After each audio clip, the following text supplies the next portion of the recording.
निवडणूक यंत्रणा, निवडणूक आयोग हा पूर्णपणे सत्ताधारी पक्षाच्या पकडीत आहे। तरीही आमच्यासारखे पक्ष, आघाड्या, इंडिया आघाडी, महाराष्ट्र विकास आघाडी, कार्यकर्ते हे जिद्दीनं उतरलेले आहेत।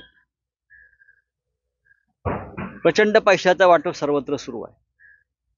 निवडणूक आयोगानं काहीही कारवाई केली नाही, पैसे सोडून दिले आणि नंतर ज्या बॅगा आल्या मुख्यमंत्र्यांच्या त्यातून त्यांची चड्डी आणि बनियन दाखवली फक्त।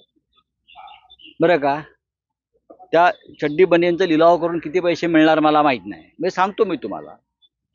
अखिलेश यादव यांनी काल एक ट्विट केलं, आपण पाहिलं असेल, उत्तर प्रदेशमधलं। भारतीय जनता पक्षाच्या एका कार्यकर्त्यानं 7 वेळा मतदान कसं केलं एका निवडणूक आयोगाने काय कारवाई केली? निवडणूक आयोग ही सध्या तरी भारतीय जनता पक्षाची एक शाखा म्हणून काम करते, पण या सगळ्याला सामना देत आम्ही जिद्दीनं रस्त्यावर उतरलोय। मतदानासाठी लोक उतरतात। आताचा जो प्रकार, मी ज्या मतदान केंद्रावर गेलो त्यात चुकीचं काय? निवडणूक आयोगाच्या मॅन्युअल मध्ये अशी कोणती गाईडलाईन नाही की मतदारांना मार्गदर्शन करण्यासाठी एखादं समांतर काही मतपत्रिका पूर्वी असायचे टेबलावरती, ही मतपत्रिका असते, हे आपलं नाव असतं उमेदवाराचं।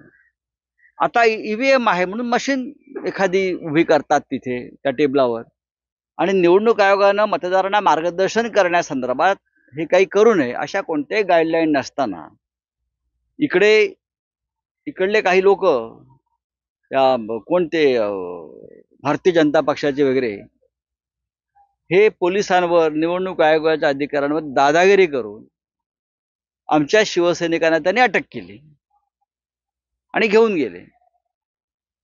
पैसे वाटप करताना आम्ही तक्रार केली तेव्हा पैसे वाटप करणाऱ्यांना अटक झाली नाही, किंबहुना पैसे वाटप करताना संरक्षण मिळावं म्हणून गृहमंत्री मुलुंडला आले आणि उमेदवाराच्या त्यांच्या कार्यालयात बसले आणि पोलिसांवर दबाव आणून शिवसैनिकांना अटक करायला लावली।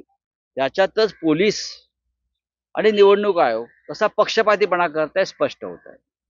पण 4 जून नंतर त्यांना कळेल तुमचा दबाव, तुमच्या पैशाचं वाटप झुगारून महाराष्ट्रातल्या मतदारांनी मतदान केलेलं आहे। एका बाजूला मुर्दे पडले आहेत, निरपराध लोक मरण पावलेत आणि त्यांच्या समोर देशाचे नेते, भाजपचे कार्यवाहक प्रधानमंत्री रोड शो करतात। हे किती असंवेदनशील आहे। ईशान्य मुंबईमध्ये तुम्ही जी नावं घेतलीत, श्रीमान राज ठाकरे असतील, नारायण राणे असतील, सगळे आले। तुम्हाला रस्त्यावरती उतरवलंय ना आम्ही, घाम गाळत आहे। राज ठाकरे यांनी स्वतःच्या पक्षासाठी इतकी मेहनत केली असती तर कदाचित त्यांच्या कार्यकर्त्यांना चांगले दिवस आले असते। पण शेवटी मी म्हटलं ना की अनेक भारतीय जनता पक्षाने अनेकांना भाड्याने घेतलेलं आहे, हायर केलेलं आहे, आणि त्याच्यामुळे त्यांना रस्त्यावर उतरावं लागतं। असं काय महान दिवे लावलेत मोदी आणि शहांनी? ज्या मोदी आणि शहांना महाराष्ट्रात पाय ठेवू देऊ नका असे आपण सांगत होतात, त्यांच्या पखाल्या वाहताना आम्ही तुम्हाला पाहिलं, आम्हाला वाईट वाटलं। ठळक घडामोडींसाठी देशोन्नती न्यूज चॅनलला सबस्क्राइब करा आणि बेल आयकॉन प्रेस करा।